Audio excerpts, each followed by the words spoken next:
ഈ സാഹചര്യം വിവിധയിടങ്ങളിൽ പ്രയാസമായിട്ട് ഭവിച്ചുകൊണ്ടിരിക്കുന്നു. കാലാവസ്ഥയുടെ പ്രതികൂലതയും മഴയുടെ ബുദ്ധിമുട്ടുകളുമൊക്കെ നേരിടുന്ന ഒരു സമയമാണ്.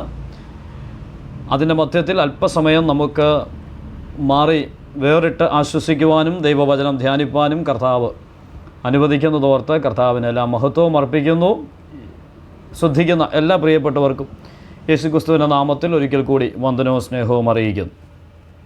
നാം ചിന്തിച്ചുകൊണ്ടിരിക്കുന്ന വിഷയത്തിലേക്ക് വീണ്ടും നിങ്ങളുടെ ശ്രദ്ധയെ ഇന്ന് രാത്രിയിൽ കൊണ്ടുവരുവാൻ ഞാൻ കർത്താവിൽ ശരണപ്പെടുകയാണ്. ദൈവസഭയുടെ സൗന്ദര്യം എന്ന മനോഹരമായ ഈ വിഷയത്തിൽ അതിൻ്റെ രണ്ടാമത്തെ ആശയം നാം ശ്രദ്ധിച്ചത് ദൈവസഭയുടെ സൗന്ദര്യത്തിന് നിദാനമായിരിക്കുന്ന വിഷയം അത് വിശുദ്ധിക്ക് ആധാരമായിട്ടുള്ളതാണ് എന്നുള്ളതാണ്. വിശുദ്ധിയിൽ അധിഷ്ഠിതമായിരിക്കുന്ന ഒരു സഭയാകണം നാം ഉൾപ്പെട്ട് നിൽക്കുന്ന പ്രാദേശിക സഭ എന്നുള്ളതാണ് നാം കുടുംബജീവിതവുമായിട്ട് ചേർത്ത് ചിന്തിക്കുവാനായിട്ട് ഇടയായിട്ട് തീർന്നത്. ഞാനതിൻ്റെ ചില ഭാഗങ്ങൾ മാത്രം പ്രാരംഭം എന്ന നിലയിൽ പറയുകയുണ്ടായി. അധികം പിന്നിലേക്ക് പോകാതെ വിഷയത്തെ മുമ്പോട്ട് കൊണ്ടുവരുവാൻ ഞാൻ ആഗ്രഹിക്കുകയാണ്. നാം ചിന്തിച്ചിരുന്ന ദൈവസഭയുടെ സൗന്ദര്യത്തിൽ വിശുദ്ധിക്ക് വളരെ പ്രാധാന്യമുണ്ട് എന്നുള്ളത് ബൈബിൾ നാം പഠിക്കുമ്പോൾ ഉടനീളം നമുക്ക് ശ്രദ്ധിക്കുവാൻ കഴിയുന്ന ഒരു വസ്തുതയാണ്. കഴിഞ്ഞ ക്ലാസ്സിൽ ഞാൻ പറഞ്ഞ് അവസാനിപ്പിച്ചപ്പോൾ ലേഖനങ്ങളിലൂടെ ഞാൻ നിങ്ങളുടെ ശ്രദ്ധയെ ഒന്ന് കൊണ്ടുപോവുകയുണ്ടായി. എല്ലാ ലേഖനങ്ങളും ആരംഭിക്കുമ്പോൾ അതിനെ അഭിസംബോധന ചെയ്യുന്ന എഴുത്തുകാരൻ ദൈവത്തിൻ്റെ പരിശുദ്ധാത്മാവിനാൽ പ്രേരിതനായിട്ട് ആ ലേഖനങ്ങൾ എഴുതുമ്പോൾ അവരെയെല്ലാം അഭിസംബോധന ചെയ്യുന്ന ഒരു വാക്ക് നാം കാണുകയുണ്ടായി. അത് വിശുദ്ധന്മാർ എന്നുള്ള ആ പ്രയോഗമാണ്.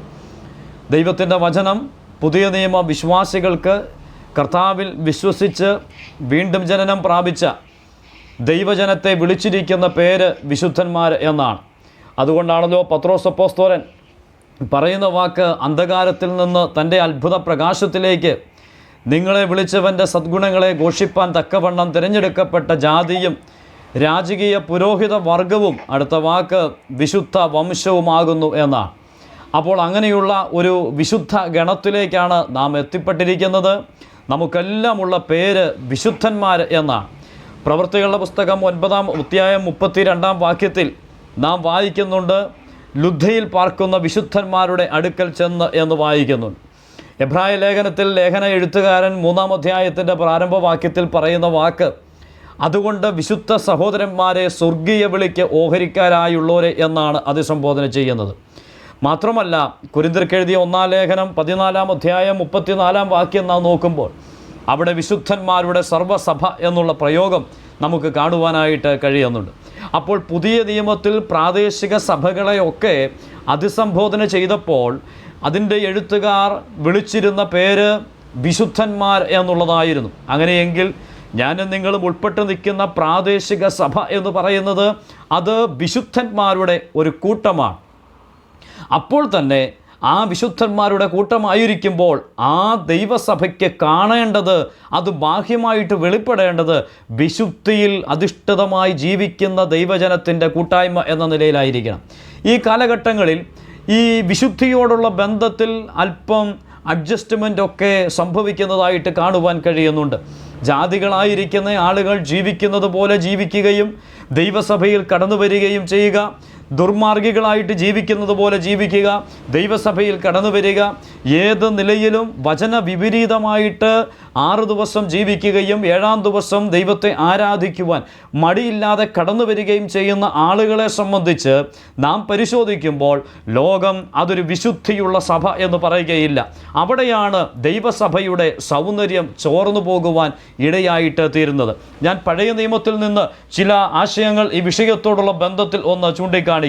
സമാഗമന കൂടാരത്തിൻ്റെ പണിയോടുള്ള ബന്ധത്തിൽ അതിലേക്ക് വെക്കേണ്ട ഓരോ ഇൻസ്ട്രുമെൻറ്റിനെ കുറിച്ചും മോശ മുഖാന്തരം ദൈവത്തിൻ്റെ പരിശുദ്ധാത്മാവ് അറിവ് നൽകുമ്പോൾ സംഖ്യാപുസ്തകം 7-ാം അധ്യായം നാം വായിക്കുമ്പോൾ അവിടെ അതിൻ്റെ തിരുനിവാസത്തിൻ്റെ നിർമ്മിതിയോടുള്ള ബന്ധത്തിൽ ധാരാളം കാര്യങ്ങൾ രേഖപ്പെടുത്തിയിട്ടുണ്ട്. അതെങ്ങനെയാണ് നിർമ്മിക്കേണ്ടത്, നിർമ്മിതിക്ക് വേണ്ടുന്ന വസ്തുക്കൾ എത്രയാണ്, അതിൻ്റെ തൂക്കം എത്രയാണ്, ഇതെല്ലാം അവിടെ പറഞ്ഞിരിക്കുന്നത് നമുക്ക് കാണുവാൻ കഴിയുന്ന ഒരു കാര്യമാണ്. എന്നാൽ എന്നെ വളരെ ചിന്തിപ്പിച്ച ഒരു കാര്യം എന്ന് പറയുന്നത്, ഓരോ ഇൻസ്ട്രുമെൻറ്റും അതെങ്ങനെ മെയ്ഡ് ചെയ്യണം എന്നുള്ള ഗൈഡൻസ് കൊടുത്തിട്ട് അതിൻ്റെ ഫൈനലിൽ എത്തുമ്പോൾ അവിടെ ഉപയോഗിച്ചിരിക്കുന്ന ഒരു പദമുണ്ട്.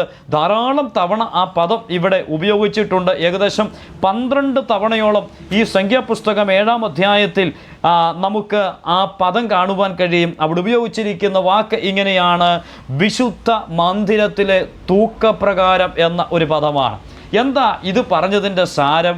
ഇതിനു മുമ്പിൽ ഒരു വസ്തു നിർമ്മിക്കുമ്പോൾ എങ്ങനെ നിർമ്മിക്കണം, അതിൻ്റെ അളവ് എങ്ങനെ ആയിരിക്കണം, ഞാൻ നിന്നോട് കാണിച്ച മാതൃകയിൽ നിർമ്മിക്കണം. അപ്പോൾ തിരുനിവാസത്തിൻ്റെ പണിക്ക് വേണ്ടുന്ന എല്ലാ കാര്യങ്ങളും നാം അറിയുന്നത് പോലെ ദൈവത്തിൻ്റെ സ്വന്തമായിരിക്കുന്ന ഐഡിയയിൽ ഉള്ള ഒരു കാര്യമാണ്. എന്നാൽ ആ വിഷയം പറഞ്ഞു കൊടുക്കുമ്പോൾ പറയുകയാണ്, അവിടെ വിശുദ്ധ മന്ദിരത്തിൻ്റെ തൂക്കപ്രകാരം ഉണ്ടായിരിക്കണം. ഞാനിങ്ങനെ പറയട്ടെ, എന്താണ് ദൈവത്തിൻ്റെ ആത്മാവ് ഈ ഒരു വാക്ക് എടുത്തു പറയുവാനായിട്ട് ഇടയായിട്ട് തീർന്നതിൻ്റെ കാരണം എന്ന് പറയുന്നത്, according to the shekel of the sanctuary, ആ ദൈവാലയത്തിൻ്റെ, ആ കൂടാരത്തിൻ്റെ, ആ വിശുദ്ധ മന്ദിരത്തിൻ്റെ നിലവാരം എന്ന് പറയുന്നത് വിശുദ്ധിയാണ്. പറയട്ടെ പ്രിയപ്പെട്ടവരെ, ഇത് നാം വളരെ ഗൗരവമായിട്ട് കാണേണ്ട ഒരു വിഷയമാണ്. ഒരു പക്ഷേ അവർക്ക് സ്വർണം ഉള്ളതുകൊണ്ടും ആ സ്വർണം കൊണ്ടും എത്തരമായിട്ട് കാണിച്ച മാതൃകയിൽ ഒരു നിലവിളക്കുണ്ടാക്കുവാനായിട്ട് അവർക്ക് ഒരു പ്രയാസവുമില്ല. അവരത് ചെയ്യും, യാതൊരു സംശയവുമില്ല. അവർക്കതിനുള്ള സ്വർണം അവരുടെ കൈകളിലുണ്ട്. പക്ഷേ പറയുകയാണ്, ആ സ്വർണമല്ല ആ നിലവിളക്കിന് കാരണമായിട്ട് തീരുന്നത്. കേവലം സ്വർണം കൊണ്ടതുണ്ടാക്കുന്നതിനേക്കാൾ അപ്പുറമായിട്ട് അത് വിശുദ്ധമായിരിക്കണം, അത് വിശുദ്ധിക്ക് അധിഷ്ഠിതമായിരിക്കണം. അതുകൊണ്ട് വിശുദ്ധ മന്ദിരത്തിലെ തൂക്കപ്രകാരം എന്നുള്ള പദം 12 തവണ ഇവിടെ ഉപയോഗിച്ചിരിക്കുന്നത് കാണുവാൻ കഴിയും. ഞാൻ ഒരു വാക്ക് ഇങ്ങനെ പറയാം മനസ്സിലാക്കാനായിട്ട്. നമുക്കറിയാം, നാമൊക്കെ കർത്താവിൻ്റെ നാമത്തിന് വേണ്ടി കൊടുക്കുന്നവരാണ്. അപ്പോൾ കൊടുക്കുമ്പോൾ ആളുകൾക്ക് എത്ര വേണമെങ്കിലും കൊടുക്കാൻ കഴിയും. നമുക്ക് നമ്മുടെ കയ്യിലുള്ളതിൻ്റെ അംശം കർത്താവിൻ്റെ നാമത്തിന് കൊടുക്കാൻ കഴിയും, നാം കൊടുക്കുന്നവരുമാണ്. എന്നാൽ ഞാനിങ്ങനെ പറയട്ടെ, മോഷ്ടിച്ചു കൊണ്ടുവന്ന് ഞാൻ 1,00,000 രൂപ കൊടുത്തു എന്ന് കരുതുക. ഞാൻ ചോദിക്കട്ടെ, അവിടെ എന്താ നഷ്ടപ്പെടുന്നത്? അവിടെ വിശുദ്ധിക്ക് യാതൊരു മൂല്യവുമില്ലാതെ പോയി. എങ്ങനെയും എന്തും ചെയ്തിട്ട് വന്ന് ചെയ്യാനുള്ളതല്ല ദൈവാലയത്തിലെ ശുശ്രൂഷകൾ എന്ന് പറയുന്നത്. ഏത് നിലയിലും ചെയ്യാനുള്ളതല്ല, മറിച്ച് അതിന് വെച്ചിരിക്കുന്ന ഒരു നിയമാവലിയുണ്ട്. അതിൻ്റെ അടിസ്ഥാനത്തിൽ വേണം ആ ശുശ്രൂഷ ചെയ്യുവാനായിട്ട്. ചുരുക്കത്തിൽ ഞാൻ ഇങ്ങനെ പറയാം, നാം ഉൾപ്പെട്ട് നിൽക്കുന്ന പ്രാദേശിക സഭകൾ, ആ സഭകളിലെല്ലാം വേണ്ടിയത് വിശുദ്ധിക്ക് അടിസ്ഥാനമുള്ള ഒരു ജീവിതമായിരിക്കണം നാം നയിക്കേണ്ടത്. അപ്പോൾ പ്രാദേശിക സഭ സൗന്ദര്യമുള്ള ദൈവസഭയായിട്ട് തീരും. അപ്പോൾ ഇതെവിടെയാണ് കാത്തു സൂക്ഷിക്കേണ്ടത്? ഈ വിശുദ്ധി കാത്തു സൂക്ഷിക്കേണ്ടത് നാം ഉൾപ്പെട്ട് നിൽക്കുന്ന പ്രാദേശിക സഭകളിലെ ഓരോരോ അംഗങ്ങൾ എന്ന നിലയിൽ ഞാനും നിങ്ങളും ഈ വിശുദ്ധി കാത്തു സൂക്ഷിക്കണം. എൻ്റെ വ്യക്തിപരമായ ജീവിതത്തിൽ ഈ വിശുദ്ധി കാത്തു സൂക്ഷിക്കുന്നില്ല എങ്കിൽ ഞാൻ ഉൾപ്പെട്ട് നിൽക്കുന്ന പ്രാദേശിക സഭ സൗന്ദര്യ ചോർച്ചയുള്ള സഭയായിട്ട് തീരും. യാതൊരു മനോഹാരിതയും അവിടെ നമുക്ക് കാണുവാനായിട്ട് കഴിയുകയില്ല. ഞാൻ ഇങ്ങനെ പറയട്ടെ, ഈ ദൈവസഭകൾക്ക് സൗന്ദര്യമുണ്ടാകണമെങ്കിൽ വിശുദ്ധി ഏറ്റവും വലിയ പ്രാധാന്യമുള്ള വിഷയമാണ്. അതുകൊണ്ടാണ് 1 കൊരിന്ത്യർ 3-ാം അധ്യായം 16-ാം വാക്യത്തിൽ പൗലോസ് ഒരു ആശയം ഈ പഴയ നിയമത്തിൻ്റെ ആലയത്തെ ചേർത്ത് നിർത്തി നമ്മോട് പറയുന്ന ഒരു ആലോചനയുണ്ട്. അവിടെ നാം വായിക്കുന്നത്, നിങ്ങൾ ദൈവത്തിൻ്റെ മന്ദിരമെന്നും ദൈവത്തിൻ്റെ ആത്മാവ് നിങ്ങളിൽ വസിക്കുന്നു എന്നും നിങ്ങൾ അറിയുന്നില്ലയോ? ദൈവത്തിൻ്റെ മന്ദിരം നശിപ്പിക്കുന്നവനെ ദൈവം നശിപ്പിക്കും. അടുത്ത വാക്ക് മുതൽ ശ്രദ്ധിക്കുക, ദൈവത്തിൻ്റെ മന്ദിരം വിശുദ്ധമല്ലോ, നിങ്ങളും അങ്ങനെ തന്നെ. എത്ര വ്യക്തമായിട്ടാണ് പൗലോസ് ശ്ലീഹ ഈ ആശയത്തെ നമ്മുടെ മുമ്പാകെ കൊണ്ടുവന്നത്. പൗലോസ് പറയുകയാണ്, പഴയ നിയമത്തിൽ ഉണ്ടായിരുന്ന ആ ദേവാലയം, ആ വിശുദ്ധ മന്ദിരം എന്ന് പറയുന്നത് ഇന്ന് മാറ്റപ്പെട്ടിരിക്കുന്നു. ഇന്ന് പുതിയ നിയമകാലത്ത് ഈ വിശുദ്ധ മന്ദിരം എന്ന് പറയുന്നത് ഞാനും നിങ്ങളുമാണ്. ഞാനും നിങ്ങളുമാകുന്ന ഈ വിശുദ്ധ മന്ദിരം വിശുദ്ധമായിരിക്കണം എന്നുള്ളത് അടിസ്ഥാനപരമായ ഉപദേശമാണ്. അതുകൊണ്ട് പ്രിയപ്പെട്ടവരെ, വ്യക്തിപരമായ എൻ്റെ ജീവിതത്തിൽ ഞാൻ വിശുദ്ധി കാത്തു സൂക്ഷിക്കുന്നില്ല എന്ന് വരികിൽ ഞാൻ ഉൾപ്പെട്ട് നിൽക്കുന്ന പ്രാദേശിക സഭ സൗന്ദര്യം മൂല്യമില്ലാത്തതായിട്ട് തീരും. ഈ കാലഘട്ടങ്ങളിൽ അങ്ങനെയുള്ള നിരവധി കാഴ്ചകൾ നാം കേൾക്കുന്നു. ദൈവസഭയുടെ സൗന്ദര്യം ചോർന്നു പോകുന്ന ഒരു വലിയ അവസ്ഥയിലൂടെയാണ് ഈ കാലഘട്ടം കടന്നുപോയിക്കൊണ്ടിരിക്കുന്നത്. എങ്ങനെയുമാകാം, എന്തുമാകാം എന്ന് പറയുന്ന, എല്ലാത്തിനും ലൈസൻസ് ഉള്ള ഒരു കാലത്തിലേക്ക് നാം എത്തിച്ചേർന്നിരിക്കുമ്പോൾ ദൈവമക്കളെ വളരെ ആത്മീകമായിട്ട് ചിന്തിക്കുന്നവർ എന്ന നിലയിൽ നമുക്ക് ഈ വിഷയത്തോടുള്ള ബന്ധത്തിൽ പ്രാഗൽഭ്യം നേടിയെടുക്കുവാൻ ഇടയായിട്ട് തീരട്ടെ. വിശുദ്ധിക്ക് യാതൊരു കുറവും വരാതെ, യാതൊരു നിലയിലുള്ള കോട്ടവും സംഭവിക്കാതെ വിശുദ്ധിയായിരിക്കട്ടെ നമ്മുടെയൊക്കെയും അടിസ്ഥാനപരമായ പ്രമാണം. 3 പ്രധാനപ്പെട്ട ആശയങ്ങൾ ഞാൻ ഇതിനോടുള്ള ബന്ധത്തിൽ പൗലോസ് പറഞ്ഞ ഒരാശയത്തിൽ നിന്നൊന്ന് പങ്കുവയ്ക്കുവാനായിട്ട് ആഗ്രഹിക്കുകയാണ്. നാം കൊരിന്ത്യർ ലേഖനത്തിലേക്ക് വരുമ്പോൾ പൗലോസ് പറഞ്ഞൊരു വാക്ക് ഞാൻ വായിച്ചു കേൾപ്പിക്കുന്നില്ല. പൗലോസ് പറയുകയുണ്ടായി, അസാരം പുളിമാവ് പിണ്ടത്തെ മുഴുവൻ പുളിപ്പിക്കുന്നു എന്ന് നിങ്ങൾ അറിയുന്നില്ലയോ എന്ന് പറഞ്ഞിട്ട് നിങ്ങൾ പുളിപ്പില്ലാത്തവരായിരിക്കണം എന്ന് പറയുകയുണ്ടായി. എന്തിനാണത് പറഞ്ഞത്? കൊരിന്ത്യർ സഭയോടുള്ള ബന്ധത്തിൽ ഉണ്ടായ ഏറ്റവും വലിയ ഒരു പ്രയാസത്തെ ചേർത്ത് നിർത്തിക്കൊണ്ടാണ് പൗലോസ് പറഞ്ഞത്, നിങ്ങൾ പുളിപ്പില്ലാത്തവരായിരിക്കാൻ തക്കവണ്ണം പഴയ പുളിമാവിനെ മാറ്റിക്കളയണം എന്ന് പറഞ്ഞുകൊണ്ട് പുളിപ്പെന്ന് പറയുന്ന ഒരാശയം കൊണ്ടുവരികയുണ്ടായി. എന്താണ് ആ പറഞ്ഞതിൻ്റെ അർത്ഥം? പുളിപ്പ് തിരുവചനത്തിൽ തിന്മയെയും തെറ്റായിരിക്കുന്ന പാപത്തെയും ഒക്കെ ചിത്രീകരിക്കുന്ന ഒരു പദപ്രയോഗമാണല്ലോ. ഈ പുളിപ്പ് എപ്പോഴും വ്യക്തിപരമായ ജീവിതത്തിൽ ഇല്ല എന്ന് പരിശോധിക്കേണ്ട ഉത്തരവാദിത്വമാണ് ദൈവമക്കളായ നമുക്ക് ഉള്ളത്. ഇതിനോടുള്ള ബന്ധത്തിലും പഴയ നിയമത്തിൽ നിന്നും പുളിപ്പിനെ സംബന്ധിച്ചുള്ള 3 ആശയങ്ങൾ ഞാൻ പറഞ്ഞ് പെട്ടെന്ന് മുന്നോട്ട് വരുവാനായിട്ട് ആഗ്രഹിക്കുകയാണ്. പുറപ്പാട് പുസ്തകം 13-ാം അധ്യായത്തിൻ്റെ 7-ാമത്തെ വാക്യം ഞാനൊന്ന് വായിച്ച് കേൾപ്പിക്കാം. പുറപ്പാട് പുസ്തകം 13-ാം അധ്യായം അതിൻ്റെ 7-ാമത്തെ വാക്യം നാം ഇങ്ങനെയാണ് അവിടെ വായിക്കുന്നത്. 7 ദിവസവും പുളിപ്പില്ലാത്ത അപ്പം തിന്നേണം, നിന്റെ പക്കൽ പുളിപ്പുള്ള അപ്പം കാണരുത്. അവിടെ വ്യക്തിപരമായിട്ട് പറയുന്ന ഒരു പ്രയോഗമാണ് ഞാൻ ചൂണ്ടിക്കാണിക്കാൻ ആഗ്രഹിക്കുന്നത്. നിന്റെ പക്കൽ പുളിപ്പുള്ള അപ്പം കാണരുത്. ഇതിൻ്റെ പശ്ചാത്തലമൊക്കെ നമുക്ക് പരിചയമുള്ളതാണ്. അത് ഈ പെസഹായോടുള്ള ബന്ധത്തിൽ ഉപദേശം കൊടുക്കുമ്പോൾ, അവർക്കുള്ള ഗൈഡ് ലൈൻസ് കൊടുക്കുമ്പോൾ വ്യക്തമായിട്ട് ചൂണ്ടിക്കാണിക്കുകയാണ്, നിന്റെ പക്കൽ പുളിപ്പുള്ള അപ്പം കാണരുത് എന്ന് പറഞ്ഞാൽ നിന്റെ വ്യക്തിപരമായ ജീവിതത്തിൽ പുളിപ്പ് കാണരുത്. ഇതാണ് അവിടെ പറഞ്ഞതിൻ്റെ ആശയം. ഇനി നമുക്കതിനെ ഇവിടേക്കൊന്ന് കൊണ്ടുവരാം. എന്താണ് പറഞ്ഞതിൻ്റെ അർത്ഥം? പൗലോസ് അതിനോട് ചേർത്ത് വെച്ചിട്ട് പറയുകയാണ്, നിങ്ങളും പുളിപ്പില്ലാത്തവരായിരിക്കണം എന്ന് പറഞ്ഞാൽ വ്യക്തിപരമായ നമ്മുടെ ജീവിതത്തിൽ പുളിപ്പുണ്ടായിട്ടില്ല എന്നുള്ള ഒരു പരിപൂർണ ഉറപ്പ് നമുക്ക് നേടിയെടുക്കുവാനായിട്ട് കഴിയണം. നാം എല്ലാം ഈ ലോകത്ത് ജീവിക്കുന്നവരാണ്, പുളിപ്പുള്ള ആളുകളുടെ മധ്യത്തിൽ സഞ്ചരിക്കുന്നവരാണ്. അങ്ങനെ ധാരാളം കാര്യങ്ങൾ നമുക്ക് ഈ ലോകവുമായിട്ട് ഇടപഴകുമ്പോൾ ഉണ്ടാകാൻ സാധ്യതയുണ്ട്. പക്ഷേ വ്യക്തിപരമായിട്ട് ഞാൻ ഇങ്ങനെ പറയട്ടെ, അന്തിയിൽ നാം കിടന്നുറങ്ങുവാൻ പോകുമ്പോൾ അതിനു മുമ്പ് ഒരു കാര്യം നാം ഉറപ്പിക്കണം. എന്താണ് ഉറപ്പിക്കേണ്ടത്? എൻ്റെ വ്യക്തിപരമായ ജീവിതത്തിൽ പുളിപ്പിൻ്റെ അംശമില്ല. ഉണ്ട് എങ്കിൽ ആ മാലിന്യത്തെ കഴുകിക്കളയുവാൻ, അതിനെ ഉപേക്ഷിക്കുവാൻ ഇടയായിട്ട് തീരണം. എന്നിട്ട് വേണം നമ്മുടെ കിടക്കയിലേക്ക് നാം പോകുവാൻ. പ്രിയപ്പെട്ടവരെ, ഒരു പകൽക്കാലം മുഴുവൻ നാം ഈ ഭൂമിയിൽ ജീവിക്കുമ്പോൾ പുളിപ്പിനുള്ള സാധ്യതകൾ ധാരാളമാണ്. എന്നാൽ കൊടുത്തിരിക്കുന്ന പ്രമാണം പഴയ നിയമത്തിൽ പറയുകയാണ്, നിന്റെ പക്കൽ പുളിപ്പ് കാണരുത്.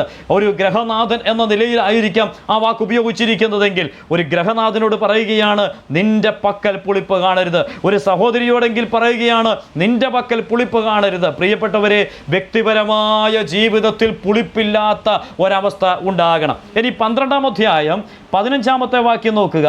അവിടെ നാം വായിക്കുന്ന ആശയം, 7 ദിവസം നിങ്ങൾ പുളിപ്പില്ലാത്ത അപ്പം തിന്നണം, 1-ാം ദിവസം തന്നെ പുളിച്ച മാവ് നിങ്ങളുടെ വീടുകളിൽ നിന്ന് നീക്കണം. 1-ാം ദിവസം മുതൽ 7-ാം ദിവസം വരെ ആരെങ്കിലും പുളിപ്പുള്ള അപ്പം തിന്നാൽ അവനെ ഇസ്രായേലിൽ നിന്ന് ഛേദിച്ച് കളയണം എന്ന് നാം വായിക്കുന്നു. അവിടെ നാം വായിക്കുന്നു, നിങ്ങൾ പുളിപ്പില്ലാത്ത അപ്പം തിന്നണം, 1-ാം ദിവസം തന്നെ പുളിച്ച മാവ് നിങ്ങളുടെ വീടുകളിൽ നിന്ന് നീക്കണം. ഞാനിവിടെ നിന്ന് ഇങ്ങനെ പറയാം, പുളിപ്പ് നമ്മുടെ ജീവിതത്തിൽ കാണരുത്. 2, അവിടെ പറഞ്ഞിരിക്കുന്ന വാക്ക് പുളിപ്പ് നിങ്ങളുടെ വീടുകളിൽ കാണരുത് എന്ന് പറഞ്ഞാൽ വ്യക്തിപരമായ ജീവിതത്തിൽ പുളിപ്പ് കാണരുത്.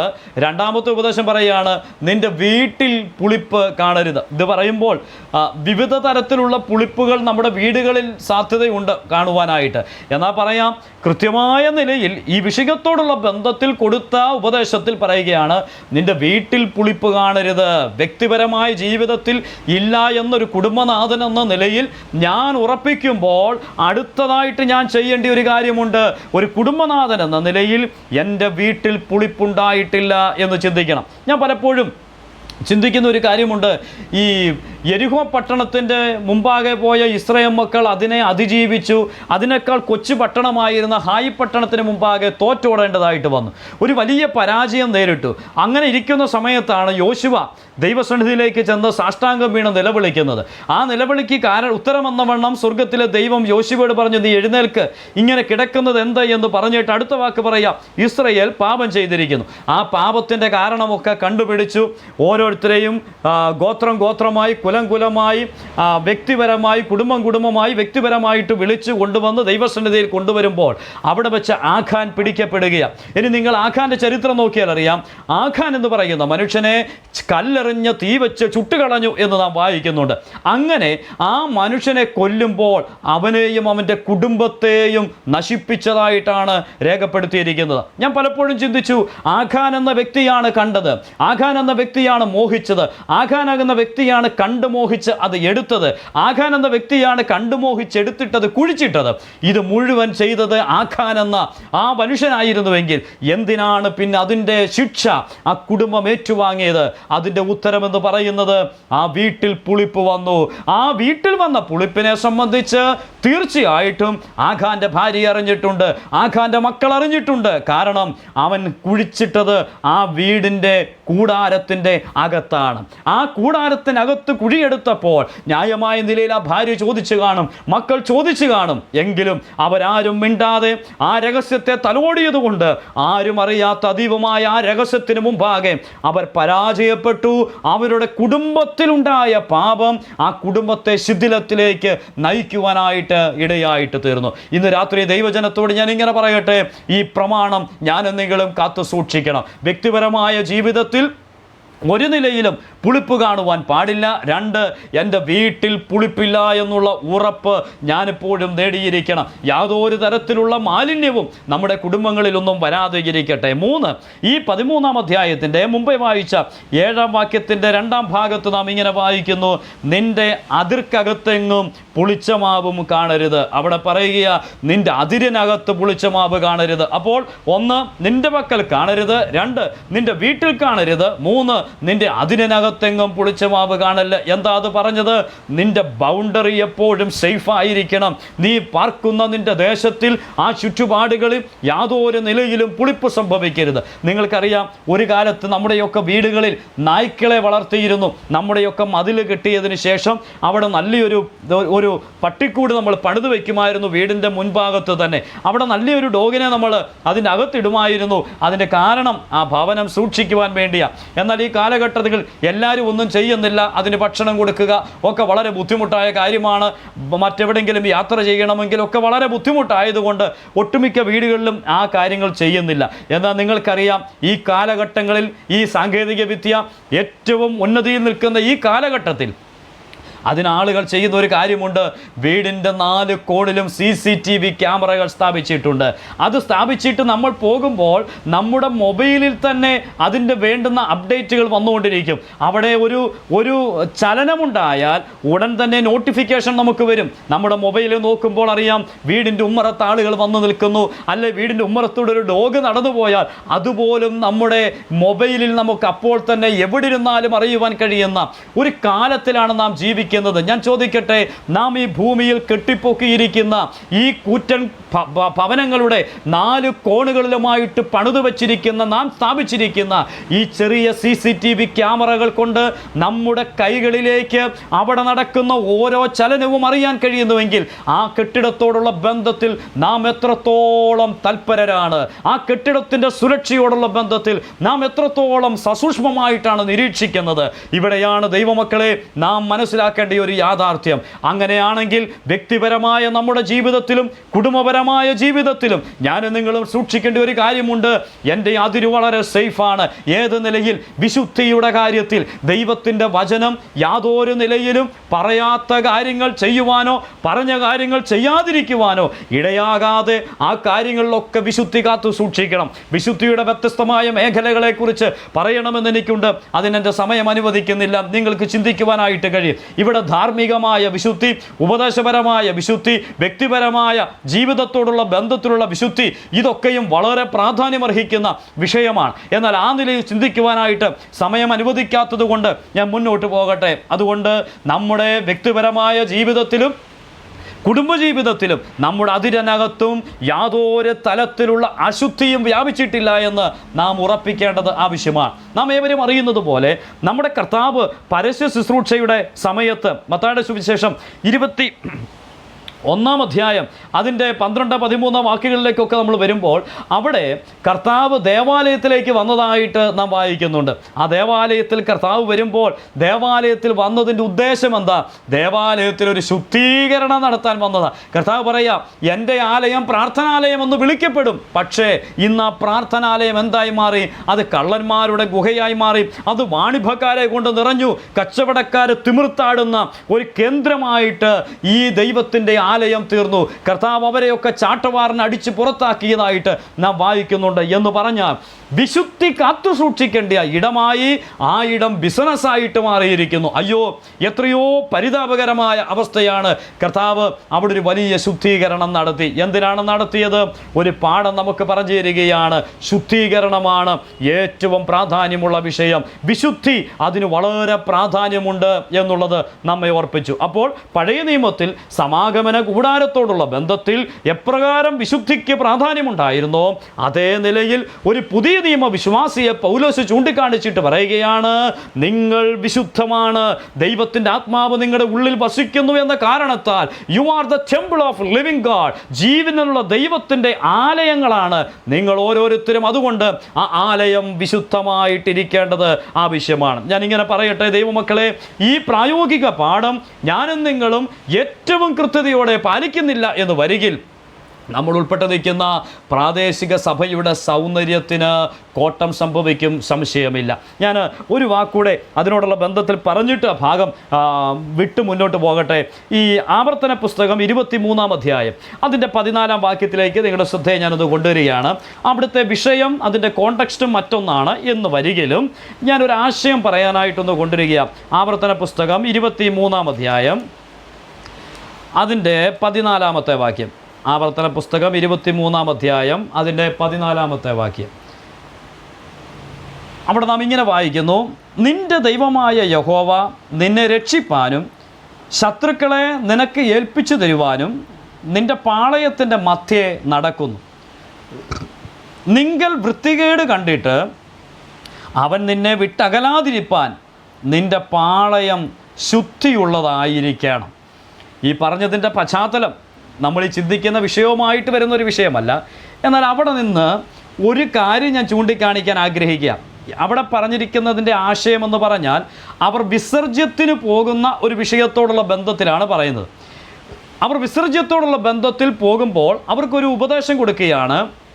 നിങ്ങൾ പോകുമ്പോൾ നിങ്ങളുടെ വിസർജ്യങ്ങൾ മണ്ണിൽ കുഴിച്ചിട്ട് അത് മണ്ണ് കൊണ്ട് കവർ ചെയ്യണം, അത് അലക്ഷ്യമായിട്ട് ഉപേക്ഷിച്ച് പോരരുത് എന്ന് പറഞ്ഞിട്ട് ആ കോണ്ടക്സ്റ്റ് നിന്നിട്ട് പറയുക, അതിനൊരു കാരണം പറയുക. എന്താ പറയുന്നത്?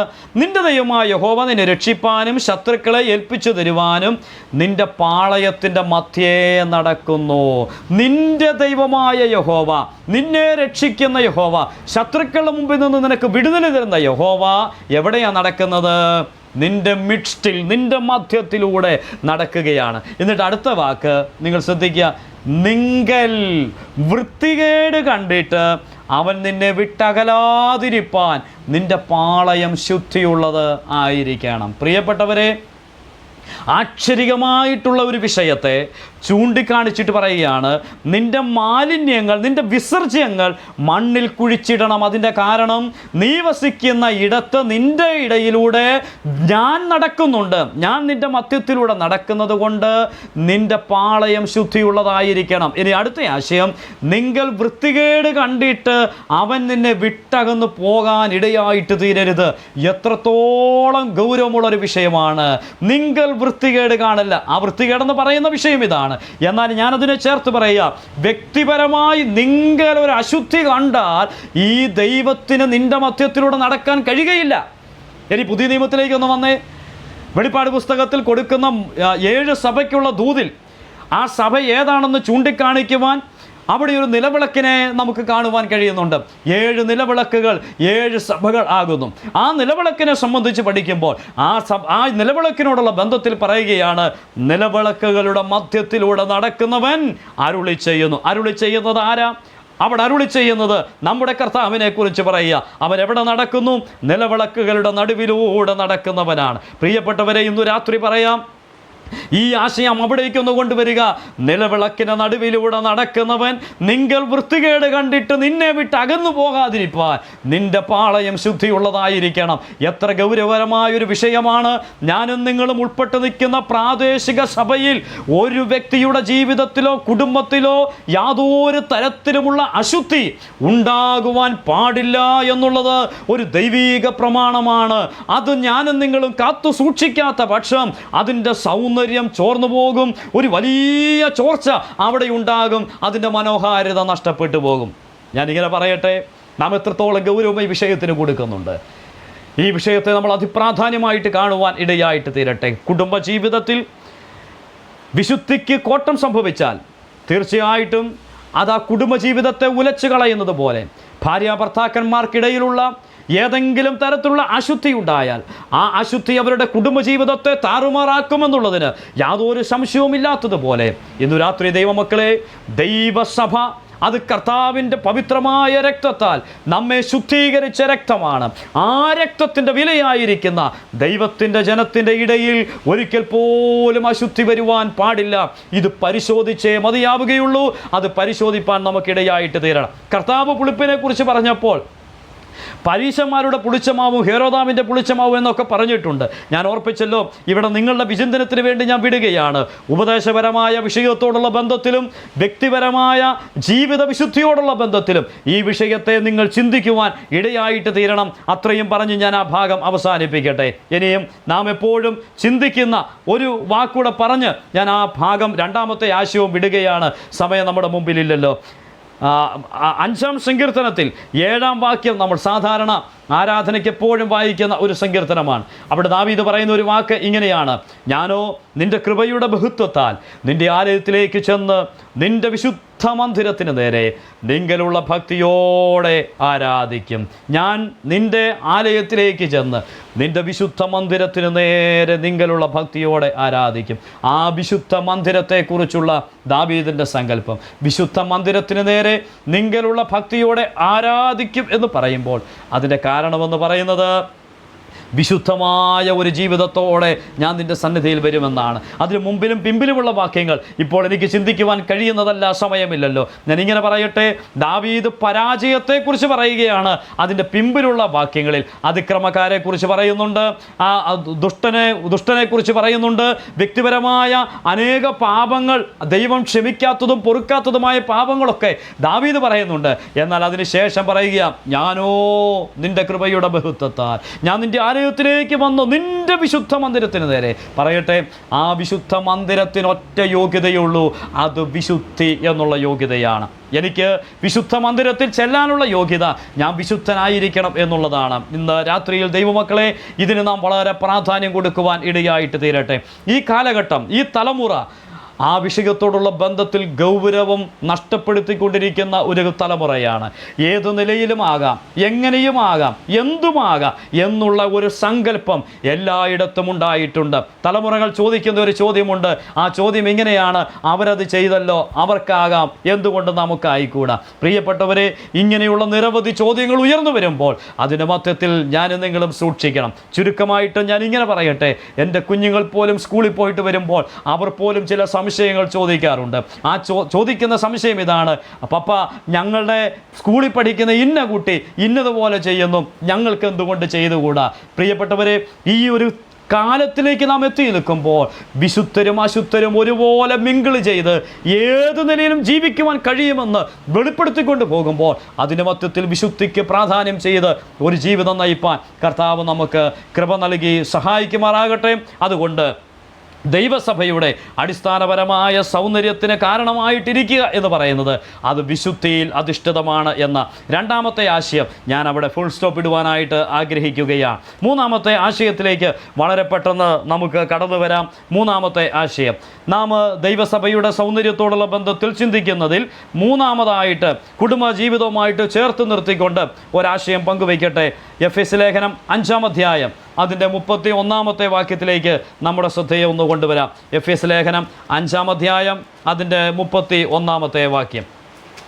എഫെസ്യൻസ് ചാപ്റ്റർ 5 വേർഡ്സ് 31, 31-ാമത്തെ വാക്യം. അത് നിമിത്തം ഒരു മനുഷ്യൻ അപ്പനെയും അമ്മയെയും വിട്ട് ഭാര്യയോട് പറ്റി ചേരും.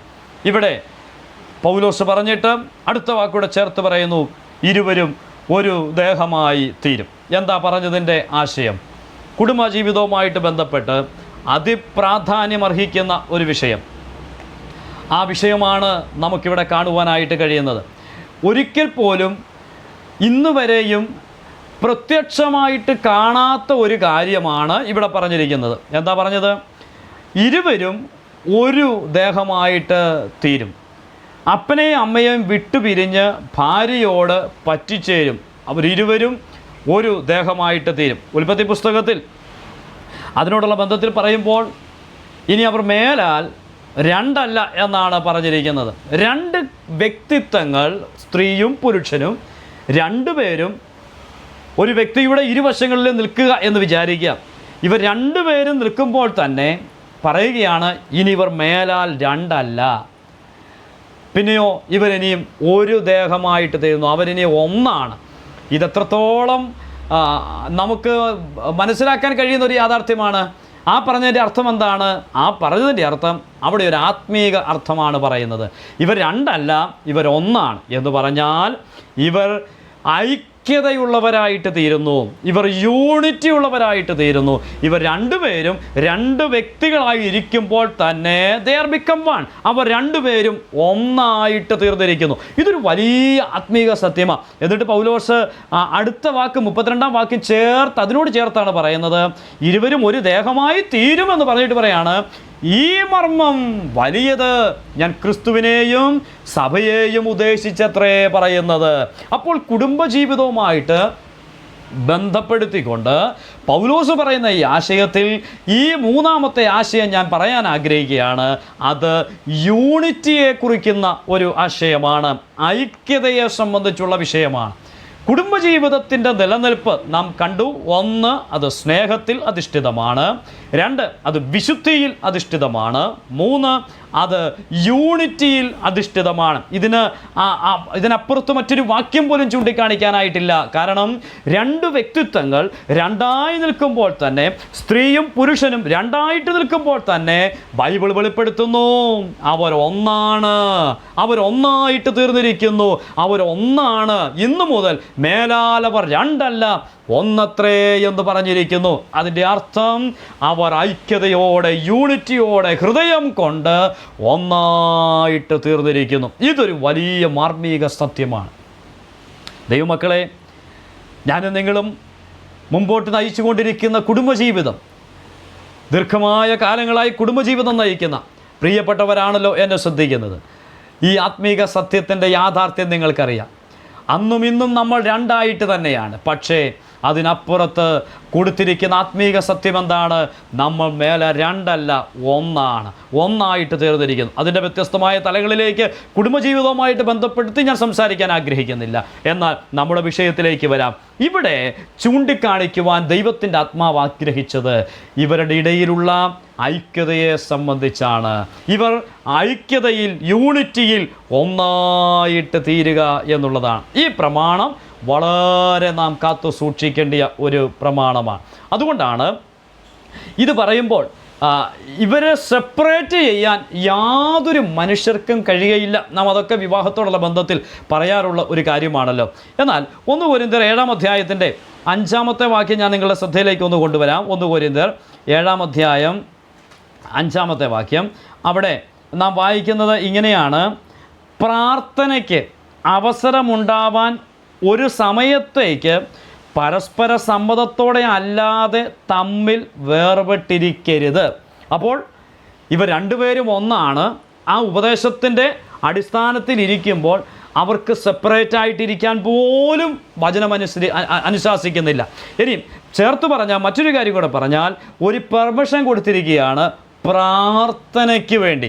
ആ പ്രാർത്ഥനയ്ക്ക് എന്ന് പറയുമ്പോഴും എനിക്ക് ഭയങ്കര ആഗ്രഹമാണ് പ്രാർത്ഥിക്കാമെന്ന് പറഞ്ഞ് എൻ്റെ ഭാര്യയെ വിട്ടിട്ട് എനിക്ക് പോകാനും പെർമിഷൻ ഇല്ല. ആ വാക്കും അവിടെ വളരെ വ്യക്തമായിട്ട് ഉപയോഗിച്ചു. പ്രാർത്ഥനയ്ക്ക് അവസരമുണ്ടാവാൻ ഒരു സമയത്തേക്ക്, അടുത്ത വാക്ക്, പരസ്പര സമ്മതത്തോടെ അല്ലാതെ എന്ന് പറഞ്ഞാൽ, ഞാനൊരു പക്ഷേ പ്രാർത്ഥിക്കാൻ വലിയ താല്പര്യമുണ്ടായിരിക്കാം, അതുകൊണ്ട് ഞാൻ അടുത്ത 3 ദിവസം പ്രാർത്ഥിക്കാൻ വേണ്ടി ഒരിടത്തോട്ട് പോവുകയാണെന്ന് വിചാരിക്കുക. അങ്ങനെ പോലും പോകണമെങ്കിൽ വിത്ത് പെർമിഷൻ, വിത്തൗട്ട് പെർമിഷൻ എനിക്കത് ചെയ്യാൻ പറ്റില്ല എന്നാണ് പ്രമാണം കൊടുത്തിരിക്കുന്നത്. നോക്കുക, ആ യൂണിറ്റി എന്ന് പറഞ്ഞാൽ ആ വ്യക്തിത്വങ്ങൾ തമ്മിലുള്ള അഭേദ്യമായ ബന്ധത്തെ ചൂണ്ടിക്കാണിക്കുകയാണത്. യാതൊരു നിലയിലും പിരിയാത്ത ആ സ്നേഹബന്ധത്തെ, അവർ തമ്മിലുള്ള ഹൃദ്യമായ ഐക്യതയെ ചൂണ്ടിക്കാണിക്കുവാനാണ് പൗലോസ് അത് ഉപയോഗിച്ചിരിക്കുന്നത്. പ്രിയപ്പെട്ടവരെ, ദൈവസഭയ്ക്ക് സൗന്ദര്യം കൊടുക്കുന്ന മൂന്നാമത്തെ വിഷയം, ഇത് അതിപ്രാധാന്യമുള്ള വിഷയമാണ്. ഞാൻ ഓർപ്പിച്ചല്ലോ, ഞാൻ അതിപ്രാധാന്യമുള്ളതെന്ന് പറയുമ്പോൾ മറ്റൊന്നിന് പ്രാധാന്യം കുറഞ്ഞു എന്ന് പറയരുത്. ഇതൊക്കെ വളരെ വിചിന്തനം ചെയ്യേണ്ട ഒരു വിഷയമാണ്. യൂണിറ്റി, അത് ഏറ്റവും പരമപ്രധാനമായിരിക്കുന്ന ഒരു കാര്യമാണ്. അത് നാം അങ്ങനെ തന്നെ മനസ്സിൽ കാണുകയും ചിന്തിക്കുകയും ചെയ്യുക. നമുക്കറിയാമല്ലോ, 133-ാം സങ്കീർത്തനം വളരെ പരിചയമുള്ളൊരു സങ്കീർത്തനമാണ്. ആ സങ്കീർത്തനത്തിൽ നമ്മൾ എപ്പോഴും പറയുന്നൊരു വാക്കുണ്ട്, ഇതാ സഹോദരന്മാർ ഒത്തൊരുമിച്ച് വസിക്കുന്നത് എത്ര ശുഭവും എത്ര മനോഹരവുമാകുന്നു. എന്താ പറഞ്ഞതിൻ്റെ കാരണം? എത്ര ബ്യൂട്ടിഫുള്ളാണ് സഹോദരന്മാർ ഒരുമിച്ച് വസിക്കുന്നത്, ഒത്തൊരുമിച്ച് വസിക്കുന്നത്. അതിൻ്റെ മനോഹാരിത എത്ര വലുതാണ്. അതിനെ ചിത്രീകരിച്ചിരിക്കുന്ന കാര്യങ്ങളൊക്കെ ജിയോഗ്രഫിക്കലായിട്ട് താഴോട്ട് രേഖപ്പെടുത്തിയിട്ടുണ്ട്. ഞാൻ അവിടേക്കൊന്നും പോകാൻ ആഗ്രഹിക്കുന്നില്ല. അവിടെ പറയുക ഒത്തൊരുമിച്ച് വസിക്കുന്നത്, അവർ യൂണിറ്റിയിൽ ഒരുമിച്ചിരിക്കുന്നത് എത്ര ബ്യൂട്ടിഫുള്ളാണ്. ഈ ചിന്ത കൊണ്ടുവന്നതിന് സഭയിലേക്ക്, ദൈവസഭയ്ക്ക് സൗന്ദര്യമുണ്ടാകണമെങ്കിൽ ആ ദൈവസഭയിലുള്ള ദൈവജനത്തിൻ്റെ ഇടയിൽ ഐക്യതയുണ്ടായിരിക്കണം, യൂണിറ്റി ഉണ്ടായിരിക്കണം. അവർ തമ്മിൽ ഐക്യതയോടെ മുന്നോട്ട് പോകാൻ കഴിയാത്ത സഭയാണെങ്കിൽ ഐ എം വെരി ഷുവർ അത് സ്പ്ലിറ്റ് ആയിരിക്കും, അവിടെ പ്രശ്നങ്ങളുണ്ടായിരിക്കും, അതിന് സൗന്ദര്യം ഒരിക്കൽ പോലും കാണുകയില്ല. നിരവധി തെളിവുകൾ തിരുവചനം നമുക്ക് തരുന്നുണ്ട്. ഈ വിഷയത്തിൻ്റെ ഗൗരവം അനുസരിച്ച് ധാരാളം തെളിവുകൾ നമുക്ക് കാണുവാനായിട്ട് കഴിയുന്നുണ്ട്. എന്നാൽ ഞാൻ ഇങ്ങനെ പറയട്ടെ, ഈ വിഷയത്തോടുള്ള ബന്ധത്തിൽ ദൈവത്തിൻ്റെ വചനം വളരെ വ്യക്തമായിട്ട് പറയുന്നുണ്ട്. നാം ഇന്നും പലപ്പോഴും ചിന്തിക്കുന്ന ഒരു കാര്യമുണ്ടല്ലോ, ഈ 1-ാം നൂറ്റാണ്ടിലുള്ള സഭ വളർന്നു എന്ന് നാം ഇപ്പോഴും പറയാറുണ്ട്. ഇന്ന് ദൈവസഭകൾക്ക് അത്രത്തോളം വളർച്ചയില്ല. എന്തുകൊണ്ട് 1-ാം നൂറ്റാണ്ടിലെ സഭ വളർന്നു? ഞാനൊരു പഠനം നടത്തുകയുണ്ടായി. പഠനം നടത്തുക എന്ന് പറഞ്ഞാൽ ഈ വിഷയങ്ങളൊന്ന് ചിന്തിക്കാനായിട്ട്, ഇത് തമ്മിൽ ഈ കാലഘട്ടവും 1-ാം നൂറ്റാണ്ടുമായിട്ട് ഒന്നൊരു കമ്പാരിസൺ നടത്തി. ആ കമ്പാരിസണിൽ ഒരു കാര്യം എനിക്ക് വളരെ വ്യക്തമായിട്ട് ബോധ്യപ്പെട്ടത് ഈ യൂണിറ്റിയോടുള്ള ബന്ധത്തിലാണ്. അവിടെ ധാരാളം തെളിവുകൾ നമുക്ക് കാണാനായിട്ട് കഴിയുന്നുണ്ട്. പ്രവൃത്തിയുള്ള പുസ്തകം 2-ാം അധ്യായത്തിലേക്ക് ഞാനൊന്ന് കൊണ്ടുവരാം നിങ്ങളെ. പ്രവൃത്തിയുള്ള പുസ്തകം 2-ാം അധ്യായം. അവിടെ നാം ആരംഭത്തിൽ ദൈവസഭയുടെ പ്രാരംഭ സമയത്തെ സംബന്ധിച്ച് പറയുമ്പോൾ എല്ലാം എടുത്തു പറയുന്ന ഒരു പദം ഒന്ന് ചൂണ്ടിക്കാണിക്കുവാൻ വേണ്ടിയാണ് ആ ഭാഗം ഞാനൊന്ന് വായിച്ച് കേൾപ്പിക്കുന്നത്. ആക്ട്സ് ചാപ്റ്റർ 2 വേഴ്സസ് 43-47, 43 മുതൽ 47 വരെയുള്ള പ്രവൃത്തിയുള്ള പുസ്തകം 2-ാം അധ്യായം. എല്ലാവർക്കും ഭയമായി അപ്പോസ്തലന്മാരാൽ ഏറിയ അത്ഭുതങ്ങളും അടയാളങ്ങളും നടന്നു. വിശ്വസിച്ചവർ എല്ലാവരും ഒരുമിച്ചിരുന്നു. സകലവും പൊതുവക എന്ന് എണ്ണുകയും ജന്മഭൂമികളും വസ്തുക്കളും വിറ്റ് അവനവൻ ആവശ്യമുള്ളതുപോലെ എല്ലാവർക്കും പങ്കിടുകയും ചെയ്തു. ഒരുമനപ്പെട്ട് ദിനംപ്രതി ദൈവാലയത്തിൽ കൂടി വരികയും വീട്ടിൽ അപ്പം നുറുക്കിക്കൊണ്ട് ഉല്ലാസവും ഹൃദയ പരമാർത്ഥതയും പൂണ്ട് ഭക്ഷണം കഴിക്കുകയും ദൈവത്തെ സ്തുതിക്കുകയും സകല ജനത്തിൻ്റെയും കൃപ അനുഭവിക്കുകയും ചെയ്തു. ഈ ഭാഗം ശ്രദ്ധിച്ചാൽ അറിയാം, അവിടെ ഉപയോഗിച്ചിരിക്കുന്ന ചില കാര്യങ്ങളുണ്ട്. ഞാൻ പറഞ്ഞങ്ങ് പോകാം. ഒന്ന്, വിശ്വസിച്ചവർ എല്ലാവരും എന്ന് പറഞ്ഞാൽ അവിടെ ഒരുമിച്ച് കൂടിയ രക്ഷിക്കപ്പെട്ടവരെല്ലാവരും ഒരുമിച്ചിരുന്നു. എല്ലാവരും ഒരുമിച്ചിരുന്നു എന്ന് നാം വായിക്കുന്നു. 2, അവർക്കുള്ളതെല്ലാം പൊതുവാക എന്ന് എണ്ണി. 3, ഉള്ളതെല്ലാം എല്ലാവർക്കുമായിട്ട് പങ്കിട്ടു. 4, അവർ ഒരുമനപ്പെട്ട് കൂടി വന്നു എന്ന് നാം വായിക്കുന്നു. ഒന്ന് വിചാരിച്ചു നോക്കിയേ. അടുത്ത വാക്ക് പറയുകയാണ് 47-ൻ്റെ ഒടുവിൽ, കർത്താവ് രക്ഷിക്കപ്പെടുന്നവരെ ദിനംപ്രതി സഭയോട് ചേർത്തുകൊണ്ടിരുന്നു. ആളുകൾ രക്ഷിക്കപ്പെട്ടു വരികയാണ്. ധാരാളം ആളുകൾ കർത്താവിനെ അറിയുന്നു, കർത്താവിന് വേണ്ടി അവരുടെ ജീവിതത്തെ സമർപ്പിക്കുന്നു, അവർ സ്നാനപ്പെടുന്നു. ദൈവസഭയുടെ ആരംഭ സമയം വളരുകയാണ്. പക്ഷേ അവിടെ ഉണ്ടായിരുന്ന ഏറ്റവും പ്രധാനപ്പെട്ട കാര്യം, അവിടെ ഒരു സെപ്പറേഷൻ ഇല്ലായിരുന്നു, അവിടെ ഒരു ഡിവിഷൻ ഇല്ലായിരുന്നു. അവരെല്ലാം ഒരുമിച്ചിരുന്നു. അവർക്കിടയിൽ ഐക്യതയുണ്ടായിരുന്നു. അവർ ഒരുമനപ്പെട്ട് കൂടി വരുമായിരുന്നു. അവർ ഒരുമിച്ച് പ്രാർത്ഥിക്കുമായിരുന്നു. അവർ ഒരുമിച്ച് ഭക്ഷണം കഴിക്കുമായിരുന്നു. അവർക്ക് ഒരുവന് പോലും ഇല്ലാത്തവനെന്ന് പറയുന്നില്ല, ഇല്ലാത്തവന് ഉള്ളവൻ കൊടുക്കുമായിരുന്നു. ഇങ്ങനെ പൊതുവക എന്ന് എണ്ണി എല്ലാവരും കർത്താവിൻ്റെ വരവിനെ മാത്രം പ്രതീക്ഷിച്ചുകൊണ്ട് ആരംഭിച്ച ഒന്നായിരുന്നു ദൈവസഭ. അതിൻ്റെ ആരംഭം അങ്ങനെ ആയിരുന്നു. അതുകൊണ്ട് അവിടെ ഗ്രോത്ത് ഉണ്ടായി. അവിടെ ആളുകൾ നോക്കുമ്പോൾ ദൈവസഭ വളരാൻ തുടങ്ങി. കാണുമ്പോൾ കെട്ടിപ്പിടിക്കുന്ന ഒരു വലിയ ഒരു പ്രതിഭാസം അവർക്കിടയിലുണ്ടായിരുന്നു. വിശുദ്ധ ചുംബനം അവർക്കിടയിലുണ്ടായിരുന്നു. പൗലോസ് തൻ്റെ ലേഖനങ്ങളിലൊക്കെ വിശുദ്ധ ചുംബനം ചെയ്യുവാനായിട്ട് പറഞ്ഞിട്ടുണ്ട്. കാരണം ആ ജനത്തിനിടയിൽ കെട്ടിപ്പിടിച്ച് കൊടുക്കുന്ന ചുംബനമുണ്ടായിരുന്നു. പറയട്ടെ, ഈ കാലമെത്തിയപ്പോൾ ഈ യൂണിറ്റി നമുക്ക് നഷ്ടപ്പെട്ടുകൊണ്ടേയിരിക്കുന്നു. പ്രിയപ്പെട്ടവരെ, ആ യൂണിറ്റിയിലേക്ക് നാം മടങ്ങി വരാത്തിടത്തോളം കാലം നാം ഉൾപ്പെട്ട് നിൽക്കുന്ന പ്രാദേശിക സഭ സൗന്ദര്യമുള്ളതായിട്ട് തീരുകയില്ല എന്നുള്ള ആത്മീക സത്യം നാം തിരിച്ചറിയണം. ഇതിൻ്റെ 4-ാം അധ്യായത്തിലേക്കൊന്ന് വരാം. പ്രവൃത്തികളുടെ പുസ്തകം 4-ാം അധ്യായം, അതിൻ്റെ 24-ാമത്തെ വാക്യം. 4-ാം അധ്യായം 24-ാമത്തെ വാക്യം. അവിടെ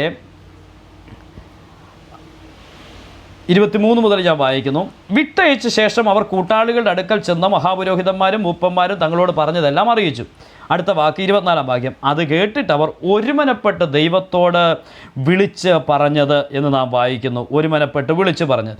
ഇനി 4-ന്റെ 32 മുതലുള്ള വാക്യങ്ങൾ. വിശ്വസിച്ചവരുടെ കൂട്ടം ഏക ഹൃദയവും ഏക മനസ്സും ഉള്ളവർ ആയിരുന്നു. തനിക്കുള്ളതൊന്നും സ്വന്തമെന്ന് ആരും പറഞ്ഞില്ല. സകലവും അവർക്ക് പൊതുവായിരുന്നു. അപ്പോസ്തലന്മാർ മഹാശക്തിയോടെ കർത്താവായ യേശുവിൻ്റെ പുനരുത്ഥാനത്തിന് സാക്ഷ്യം പറഞ്ഞു വന്നു. എല്ലാവർക്കും ധാരാളം കൃപ ലഭിച്ചിരുന്നു. മുട്ടുള്ളവൻ ആരും അവരിൽ ഉണ്ടായിരുന്നില്ല.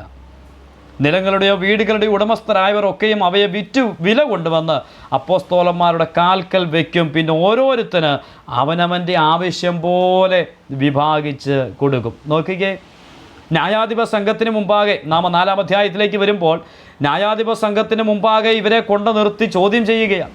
ഈ ഒരു വലിയ പ്രതിസന്ധി ഉണ്ടായപ്പോൾ സഭ ചെയ്ത ഒരു കാര്യത്തെക്കുറിച്ചാണ് 24-ാം വാക്യത്തിൽ വായിച്ചത്. അത് കേട്ടിട്ട് അവർ ഒരുമനപ്പെട്ട് ദൈവത്തോട് വിളിച്ചു പറഞ്ഞു. അവിടെ എന്തുണ്ടായിരുന്നു? ഒരു വിഷയത്തിൻ്റെ മേൽ പ്രാർത്ഥിക്കുവാൻ അവർ ഒരുമനപ്പെട്ട് കൂടി എന്നാണ് പറയുന്നത്. വാ സഹോദര, നമുക്ക് പ്രാർത്ഥിക്കാമെന്ന് പറഞ്ഞ് ഒരുമിച്ച് പ്രാർത്ഥിക്കുവാൻ കൂടുമായിരുന്നു. അപ്പോൾ മറ്റേയാൾ ബിസി അല്ലായിരുന്നു, മറ്റേയാൾ പോകില്ലായിരുന്നു. അവരുടെ ഇടയിൽ ഐക്യതയുണ്ടായിരുന്നു. 32-ാം വാക്യത്തിൽ വായിക്കുന്നു, വിശ്വസിച്ച ആളുകളുടെ കൂട്ടം ഏക ഹൃദയമുള്ളവരാ, ഏക മനസ്സും ഉള്ളവരായിരുന്നു. ഏക ഹൃദയവും ഏക മനസ്സും ഉള്ളവരായിരുന്നു. ഈ വാക്കുകൾ നിങ്ങൾ ദൈവസഭയുടെ പ്രാരംഭ ഭാഗത്തെക്കുറിച്ച് പഠിക്കുമ്പോൾ ധാരാളം തവണ ഉപയോഗിച്ചിട്ടുണ്ട്. ആ യൂണിറ്റി, ആ ഏക എന്നുള്ള പദം ധാരാളം ഉപയോഗിച്ചിട്ടുണ്ട്. ഞാൻ അതിനു വേണ്ടിയാണ് ആ ഭാഗം ഒന്ന് ചൂണ്ടിക്കാണിച്ചത്. ഇങ്ങനെ പറയട്ടെ, ഏക ഹൃദയമുള്ളവർ, ഏക മനസ്സുള്ളവർ, ഒരുമിച്ചിരിക്കുവാൻ സാധിച്ചിരുന്നവർ, ഐക്യതയുണ്ടായിരുന്നവർ, ഒരുമിച്ച് ഭക്ഷിച്ചവർ, ഒരുമിച്ച് കൂടി വന്നവർ, ഒരുമിച്ച് പ്രാർത്ഥിച്ചവർ. ഇതായിരുന്നു 1-ാം നൂറ്റാണ്ടിലെ ദൈവസഭയുടെ വളർച്ചയ്ക്ക് കാരണമായിട്ട് തീർന്നത്. ഞാൻ ചോദിക്കട്ടെ, എന്താ നമുക്ക് പറ്റിയത്? എന്തുകൊണ്ടാണ് ഈ കാലഘട്ടത്തിലെ ദൈവസഭയെക്കുറിച്ചും സഭയുടെ വളർച്ചയില്ലായ്മയെക്കുറിച്ചും ഒക്കെ നമുക്കൊത്തിരി പാണ്ഡിത്യത്തോടെ പറയുവാനായിട്ട് കഴിയുന്നുണ്ട്? കാലഘട്ടത്തിൻ്റെയാണ് എന്നൊക്കെ നാം പറയുന്നുണ്ട്. ഒരു പരിധിവരെ ഞാൻ നിഷേധിക്കുന്നില്ല. എന്നാൽ ഇങ്ങനെ പറയട്ടെ, അതിനേക്കാളൊക്കെ അപ്പുറമായിട്ട് ദൈവസഭകൾക്കിടയിലുള്ള ദൈവജനത്തിൻ്റെ ഇടയിൽ ഐക്യതയില്ലാതെ വരുന്നത് കൊണ്ട് അവിടെ ദൈവത്തിന് പ്രവർത്തിക്കുവാൻ കഴിയുന്നില്ല. അല്പം കൂടി പറഞ്ഞാൽ, തൃത്വത്തിൽ വിരാജിക്കുന്ന ദൈവം, 3 ആളത്വങ്ങളിൽ വിരാജിച്ചു കൊണ്ടിരിക്കുന്ന, നാം വിശ്വസിക്കുന്ന പിതാവ്, പുത്രൻ, പരിശുദ്ധാത്മാവ്, ത്രിയേക ദൈവം, ഈ 3 വ്യക്തിത്വങ്ങളും സാരാംശത്തിൽ ഒന്നായിരിക്കുന്നത് പോലെ, യാതൊരു നിലയിലും മാറ്റി നിർത്തുവാൻ കഴിയാത്ത വിധത്തിൽ അവർ ഒന്നായിരിക്കുന്നത് പോലെ പറയട്ടെ, ദൈവമക്കളെ, ഞാനും നിങ്ങളും ദൈവസന്നിധിയിൽ ഏക ഹൃദയവും ഐക്യതയുമുള്ളവരായിട്ട് തീരണം. ഇത് ദൈവത്തിൻ്റെ പദ്ധതിയും ദൈവത്തിൻ്റെ ആലോചനയുമാണ്. ഒരിക്കൽ പോലും ദൈവിക തൃത്വത്തെ മൂന്നാക്കി മാറ്റി വിഭാഗിക്കുവാൻ കഴിയാത്തതുപോലെ അത് മൂന്നും മൂന്നായിരിക്കുമ്പോൾ തന്നെ ഒന്നായിരിക്കുന്നത് പോലെ ഇന്ന് രാത്രി പറയട്ടെ, ഞാനും നിങ്ങളും ഈ വിഷയത്തോടുള്ള ബന്ധത്തിൽ ഒരു അവലോകനം നടത്തണം. നമുക്കിടയിൽ ഐക്യതയുണ്ടോ? ഞാൻ ഇന്നും കൈ കൊടുക്കാത്ത കൂട്ടു സഹോദരൻ എന്നോടൊരുമിച്ച് ഈ സഭയിൽ ആരാധിക്കുന്നുണ്ടോ? ഞാൻ ഇന്നും മിണ്ടാത്ത ഏതെങ്കിലും ഒരു സഹോദരൻ ഞാൻ ഉൾപ്പെട്ട് നിൽക്കുന്ന പ്രാദേശിക സഭയിലുണ്ടോ? എൻ്റെ കയ്യിൽ നിന്ന് അപ്പം കൊടുക്കുവാൻ എനിക്ക് താല്പര്യമില്ലാത്തതും വാങ്ങിക്കാൻ താല്പര്യമില്ലാത്തതുമായ ആരെങ്കിലും ഞാൻ ഉൾപ്പെട്ട് നിൽക്കുന്ന സ്ഥലം സഭയിലുണ്ടോ? പ്രിയപ്പെട്ടവരെ, ഇത് നാം പരിശോധിക്കണം, ഇത് നാം മനസ്സിലാക്കണം, ഈ ആത്മീക സത്യത്തെ തിരിച്ചറിയണം. എന്നിട്ട് നമുക്കിടയിൽ ഒരു യൂണിറ്റി വരട്ടെ, ഐക്യത വരട്ടെ. ഐക്യതയോടെ ഞാനും നിങ്ങളും നിൽക്കുമ്പോൾ ലോകം അത് വീക്ഷിക്കും. നോക്കുക, അവനാണ് ദൈവസഭയുടെ യഥാർത്ഥ മനോഹാരിത കാത്തു സൂക്ഷിക്കുന്നവരെന്ന് ലോകം വീക്ഷിക്കും. ആ ചിന്ത നമുക്ക് ഉണ്ടാകുവാനിടയാകട്ടെ. ആ ചിന്തയിൽ മുന്നോട്ട് പോകുവാൻ കർത്താവ് നമുക്ക് കൃപ നൽകി സഹായിക്കുമാറാകട്ടെ. അപ്പോൾ ഈ വിഷയത്തോടുള്ള ബന്ധത്തിൽ 1-ാം നൂറ്റാണ്ടിലെ ദൈവസഭയുടെ വളർച്ചയ്ക്ക് കാരണമായിട്ട് തീർന്നത് അവരുടെ ഇടയിൽ വ്യാപരിച്ചിരുന്ന യൂണിറ്റി ആയിരുന്നു. ഇനി മുമ്പോട്ട് നാം വരുമ്പോൾ നിരവധി ദൈവസഭകളെക്കുറിച്ച് നാം വായിക്കുന്നുണ്ട്. അതിൽ ഞാനിപ്പോൾ ഒന്ന് ചോദിച്ചാൽ ഏറ്റവും മോശമായ സഭ ഏതെന്ന് ചോദിച്ചാൽ ഒരുപക്ഷെ ചിത്രീകരിക്കുന്നത് കൊരിന്ത് സഭ എന്ന് തന്നെയായിരിക്കും. അങ്ങനെ മോശമായ സഭയും നല്ല സഭയെന്നൊന്നും പറയുന്നില്ല, എന്നാലും നമുക്ക് മനസ്സിലാകാൻ പറഞ്ഞാൽ കൊരിന്ത് സഭയായിരിക്കും. കൊരിന്ത് സഭ ഒത്തിരി പ്രതിസന്ധിയിലൂടെ കടന്നുപോയ ഒരു സഭയായിരുന്നു. ആ സഭയുടെ പ്രശ്നം നിങ്ങൾക്കറിയാം. കൊരിന്ത് സഭ ഞാൻ മനസ്സിലാക്കുന്ന അനുസരിച്ച് ബൈബിൾ പറയുന്ന മറ്റേത് സഭയെക്കാളും ക്വാളിറ്റിയുള്ള സഭയായിരുന്നു കൊരിന്ത് സഭ.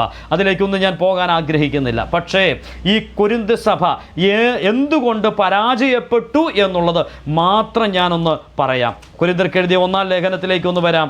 കൊരിന്ത്യർക്ക് എഴുതിയ 1-ാം ലേഖനം 1-ാം അധ്യായം 10-ാമത്തെ വാക്യം നിങ്ങൾ ശ്രദ്ധിച്ചു നോക്കിയേ സഹോദരന്മാരെ. 1 കൊരിന്ത്യർ 1-ാം അധ്യായം 10-ാം വാക്യം. ഇവിടെ പൗലോസ് അവരെ വിളിച്ചിട്ട് പറയുകയാണ്, നിങ്ങളെല്ലാവരും ഒന്ന് തന്നെ സംസാരിക്കുകയും നിങ്ങളുടെ ഇടയിൽ ഭിന്നത ഭവിക്കാതെ ഏക മനസ്സിലും ഏക അഭിപ്രായത്തിലും യോജിച്ചിരിക്കുകയും വേണമെന്ന് ഞാൻ നിങ്ങളെ നമ്മുടെ കർത്താവായ യേശുക്രിസ്തുവിൻ്റെ നാമം ചൊല്ലി പ്രബോധിപ്പിക്കുന്നു. അടുത്ത വാക്ക്, സഹോദരന്മാരെ, നിങ്ങളുടെ ഇടയിൽ പിണക്കമുണ്ടെന്ന് ക്ലോബയുടെ ആളുകളാൽ എനിക്ക് അറിവ് കിട്ടിയിരിക്കുന്നു. അറിവുണ്ടെന്ന് മാത്രമല്ല, അതങ്ങനെയാണെന്ന് ഞാൻ മനസ്സിലാക്കുകയും ചെയ്യുന്നു. നിങ്ങൾ ശ്രദ്ധിച്ച് നോക്കിയേ, ഇവിടെ പൗലോസ് ആദ്യം അവരോട് പറഞ്ഞു, സഹോദരന്മാരെ, നിങ്ങൾ ഏക അഭിപ്രായത്തിലും ഏക മനസ്സിലും ഭിന്നത ഭാവിക്കാതെ യോജിച്ചിരിക്കണം. അവരോട് ആദ്യം അങ്ങനെ പറഞ്ഞു. എന്നിട്ട് പറയുക, ഞാൻ ചിലത് കേട്ടു, ക്ലോബയുടെ ആളുകൾ എന്നോട് പറഞ്ഞു. എന്താ പറഞ്ഞത്? നിങ്ങളുടെ ഇടയിൽ പിണക്കമുണ്ടെന്ന്. പ്രിയപ്പെട്ടവരെ, ഒരു ചെറിയ പിണക്കം, ദിസ് വാസ് ദ ഇഷ്യൂസ്. ഇതായിരുന്നു കൊരിന്ത് സഭയെ ബാധിച്ച പ്രശ്നമെന്ന് പറയുന്നത്. കൊരിന്ത് സഭ കുടുംബജീവിതത്തോടുള്ള ബന്ധത്തിൽ, വിവാഹത്തോടുള്ള ബന്ധത്തിൽ കാണിച്ച പ്രശ്നങ്ങൾ, കൊരിന്ത്യ സഭയ്ക്കകത്ത് ദുർനടപ്പിനോടുള്ള ബന്ധത്തിൽ സംഭവിച്ച കാര്യങ്ങൾ, കൊരിന്ത്യ സഭയിൽ ഭാഷാപരത്തോടുള്ള ബന്ധത്തിൽ സംഭവിച്ച കാര്യങ്ങൾ, ഇങ്ങനെ കൊരിന്ത്യ സഭ ഏറ്റവും ഫലരഹിതമായ ഒരു സഭയായിട്ട് തീരുവാനുള്ള കാരണമെന്ന് പറയുന്നതിൻ്റെ അടിസ്ഥാന പ്രമാണം അവർ ഐക്യതയില്ലാത്തവരായിട്ട് തീർന്നു എന്നുള്ളതായിരുന്നു. അതിൻ്റെ സ്റ്റാർട്ടിംഗ് എന്ന് പറയുന്നത് അവർ ഐക്യത, യൂണിറ്റി നഷ്ടപ്പെടുത്തിയവരായിരുന്നു എന്നുള്ളതാണ്. നോക്കുക, ഒരു സഭ ലോകത്തിന് മുമ്പാകെ അത്രമാത്രം പരിഹാസപാത്രമായിട്ട് തീരത്തക്ക നിലയിൽ പൗലോസ് പിന്നീട് ഓർപ്പിക്കുന്നുണ്ട്, അയ്യോ ഇത് ജാതികളിൽ പോലും കാണാത്ത ദുർനടപ്പ് എന്ന് ചൂണ്ടിക്കാണിക്കുന്നുണ്ട്. അത്രമാത്രം കൊരിന്ത് സഭ അധപ്പതിച്ച് പോയതിൻ്റെ കാരണം കൊരിന്ത് സഭയിലുള്ള ആളുകൾ മദ്യപാനികളായിരുന്നത് കൊണ്ടല്ല. പിന്നെന്തായിരുന്നു? അവർക്കിടയിൽ നാം ഗൗരവം കൊടുക്കാത്ത ഒരു ചെറിയ പിണക്കം, ഒരു ചെറിയ ഭിന്നത അത് ഇവരുടെ ഇടയിൽ ഉണ്ടായിരുന്നു എന്നുള്ളതാണ്. അതെവിടെ കൊണ്ടുവന്ന് എത്തിച്ചത്? അത് ആ സഭയുടെ പതനത്തിലേക്ക് കൊണ്ടുവന്ന് എത്തിച്ചു. ഞാൻ ഈ ഭാഗം പറഞ്ഞ് അവസാനിപ്പിക്കട്ടെ. ദൈവത്തിൻ്റെ ജനമേ, നാം നിസ്സാരമായിട്ട് ഈ വിഷയത്തെ കാണരുത്. ഒരു ഭാര്യയും ഭർത്താവും അവർക്കിടയിൽ ഒരു പിണക്കമുണ്ടായി എന്ന് വിചാരിക്കുക. അവർക്കിടയിൽ പിണക്കമുണ്ടായാൽ ഒരുപക്ഷെ ഒരു ദിവസം രണ്ടുപേരും ആ രാത്രി വരെ എങ്ങനെയെങ്കിലും സഹിച്ച് കിടന്നുറങ്ങുമായിരിക്കാം. 2 ദിവസം വേണേ അങ്ങനെ കൊണ്ടുപോകാമായിരിക്കും. പക്ഷേ ഞാൻ പറയട്ടെ, ഒരാഴ്ച ആകുമ്പോൾ ആ കുടുംബം ആകമാനം അസ്വസ്ഥമാകും. പരസ്പരം ക്ഷമിക്കുവാനും പരസ്പരം ഏറ്റുപറയുവാനും പരസ്പരം പോട്ടെ എന്ന് പറയുവാനും മനസ്സ് കാണിക്കാത്ത ഭാര്യയും ഭർത്താക്കന്മാരും ഉള്ളതെങ്കിൽ ആ കുടുംബം ഒരു ഭീകരാന്തരീക്ഷമായിട്ട് മാറും. ആ കുടുംബം തകർച്ചയിലേക്ക് എത്തിച്ചേരും. ആ കുടുംബത്തിൽ വസിക്കുവാനായിട്ട് സാധിക്കാത്ത അവസ്ഥയിൽ എത്തിച്ചേരും. അത്രമാത്രം മാനസികമായിട്ട് തകരുന്ന ഒരു സാഹചര്യമായിരിക്കാം ആ ഭവനത്തിൽ കാണുവാൻ കഴിയുന്നത്. അപ്പോൾ ആ ഭവനത്തിലേക്ക് ആരെങ്കിലും ഒന്ന് കടന്നു വരട്ടെ. ഇതൊക്കെ നമുക്ക് അനുഭവമുള്ള കാര്യങ്ങളാണ്. ആ ഭവനത്തിൽ ആരെങ്കിലും കടന്നു വന്നാൽ അവർക്ക് അവിടെ ഒരു കാര്യം മനസ്സിലാകും, സംതിങ് ഹാപ്പൻഡ്, ഇവിടെ എന്തോ സംഭവിച്ചിട്ടുണ്ട്. കാരണം അവർ തമ്മിലുള്ള കമ്മ്യൂണിക്കേഷൻ ശരിയല്ല, അവർ തമ്മിലുള്ള നിൽപ്പ് ശരിയല്ല, അവർ തമ്മിലുള്ള ഇടപെടൽ ശരിയല്ല. ഇത് മൂന്നാമത്തെ ആളിനെ പെട്ടെന്ന് റെക്കഗ്നൈസ് ചെയ്യാൻ പറ്റും. ഇതല്ലയോ പ്രിയപ്പെട്ടവരെ ലോകത്തിലും സംഭവിച്ചുകൊണ്ടിരിക്കുന്നത്? ഇതല്ലയോ നമ്മുടെ സഭകളിൽ സംഭവിച്ചുകൊണ്ടിരിക്കുന്നത്? കണ്ടാൽ മിണ്ടാത്തവരും ഒരുമിച്ചിരിക്കുന്നു, കർത്താവിൻ്റെ മേശയിൽ നിന്ന് പങ്കെടുത്തിട്ട് പറയുന്നു ഒരപ്പത്തിൻ്റെ അംശികളാണ്, ഒരു പാനപാത്രത്തിൻ്റെ ഓഹരിക്കാരനാണ്. അയ്യോ പ്രിയപ്പെട്ടവരെ, നാം എത്രത്തോളം വിദൂരതയിൽ എത്തി നിൽക്കുന്നു. ഈ കോട്ടയം ദൈവസഭയിൽ ഇങ്ങനെയുള്ളവരുണ്ട് എന്നല്ല ഞാൻ പറഞ്ഞതിൻ്റെ അർത്ഥം. ഈ വിഷയമൊന്ന് മനസ്സിലാക്കുവാനായിട്ട് ഞാൻ ഇങ്ങനെ പറയുക. ഈ വിഷയത്തോട് ഗൗരവത്തെ തിരിച്ചറിയുവാൻ കർത്താവ് നമുക്ക് കൃപ നൽകി സഹായിക്കുമാറാകട്ടെ. ഇന്ന് രാത്രിയിൽ ആ ഭാഗം ഞാൻ പറഞ്ഞ് ഇവിടെ അവസാനിപ്പിക്കുന്നു. അതികഠിനമായ മഴ വെളിയിലുള്ളത് കൊണ്ട്, അല്പമായ അസ്വസ്ഥത നേരിടുന്നത് കൊണ്ട് ഞാൻ അവിടെ പറഞ്ഞ് അവസാനിപ്പിക്കട്ടെ. ഇവിടെ ദൈവസഭയുടെ സൗന്ദര്യത്തിൻ്റെ പ്രാധാന്യത തിരിച്ചറിഞ്ഞുകൊണ്ട് മുന്നോട്ട് പോകുവാൻ കർത്താവ് നമുക്ക് കൃപ നൽകട്ടെ.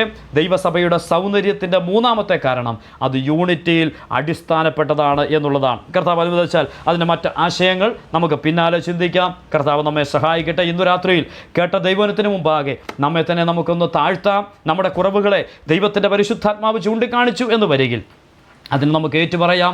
തൻ്റെ ലംഘനങ്ങളെ മറച്ചു വയ്ക്കുന്നവന് ശുഭം വരികയില്ല, അതിനെ ഏറ്റുപറഞ്ഞ് ഉപേക്ഷിക്കുന്നവനോ കരുണ ലഭിക്കുമെന്നുള്ള ദൈവിക പ്രമാണത്തെ നമുക്ക് ഏറ്റെടുത്തുകൊണ്ട് ഇന്നു രാത്രിയിൽ എൻ്റെ വ്യക്തിപരമായ ജീവിതത്തിൽ, എൻ്റെ കുടുംബജീവിതത്തിൽ, എൻ്റെ അതിരിനകത്ത് പുളിപ്പിൻ്റെ അംശമുണ്ടെങ്കിൽ അതിനെ മാറ്റുവാൻ ഇന്നു രാത്രിയിൽ ഇടയായിട്ട് തീരട്ടെ. പുളിപ്പ് ജീവിതത്തിൽ ഇല്ല എന്ന് ഉറപ്പിച്ചിട്ടുള്ള വിശുദ്ധിയോടെ ഒരു ജീവിതം നമ്മുടെ കർത്താവിൻ്റെ വരവ് വരെ നയിപ്പാൻ നമുക്കിടയായിട്ട് തീരട്ടെ. രണ്ടാമത് നാം ചിന്തിച്ച വിഷയത്തോടുള്ള ബന്ധത്തിൽ യൂണിറ്റി എന്ന ആ വിഷയത്തിൻ്റെ ഗൗരവം നാം മനസ്സിലാക്കിക്കൊണ്ട് നാം ഉൾപ്പെട്ട് നിൽക്കുന്ന സഭകളിൽ ദൈവമക്കൾ തമ്മിലുള്ള പ്രശ്നങ്ങളുണ്ടെങ്കിൽ അതിനെ പരിപൂർണമായിട്ട് പറഞ്ഞുപേക്ഷിക്കുവാൻ, ക്ഷമിക്കേണ്ടതിനെ ക്ഷമിക്കുവാൻ കർത്താവ് വരാറായി. ദൈവമക്കളെ, ഇനി നമുക്കധികം സമയമില്ല. അതുകൊണ്ട് ഉപേക്ഷിക്കേണ്ടതിനെ ഉപേക്ഷിക്കാം, വേണ്ട എന്ന് വെക്കേണ്ടതിനെ വേണ്ട എന്ന് വെക്കാം, പോട്ട് എന്ന് പറഞ്ഞുകൊണ്ട് നമ്മുടെ കൂട്ടു സഹോദരങ്ങളെ ചേർത്ത് പിടിച്ച് ഒന്ന് കെട്ടിപ്പിടിക്കുവാൻ, അവരോട് സ്നേഹത്തിൻ്റെ ആത്മാവിൽ ഇടപെടുവാൻ, പിണക്കവും ഭിന്നതയും ഉപേക്ഷിക്കുവാൻ കർത്താവിൻ്റെ സഭയുടെ മനോഹാരിതയ്ക്ക് വേണ്ടി നമുക്ക് മനസ്സ് കാണിക്കാം. കർത്താവ് നമ്മെ അതിനായിട്ട് സഹായിക്കട്ടെ. വചനകേൾവി അതിന് മുഖാന്തരമായിട്ട് തീരട്ടെ. കർത്താവിൻ്റെ നാമം മാത്രം വാഴ്ത്തപ്പെടുമാറാകട്ടെ. ആമേൻ. നമ്മളെ കേൾപ്പിച്ചെന്ന ലേവനങ്ങൾക്കായിട്ട് ദൈവത്തെ സ്തുതിക്കുന്നു. പ്രത്യേകിച്ച് അത് ഗൗരവത്തോടെ ഉൾക്കൊള്ളുവാൻ തക്കണം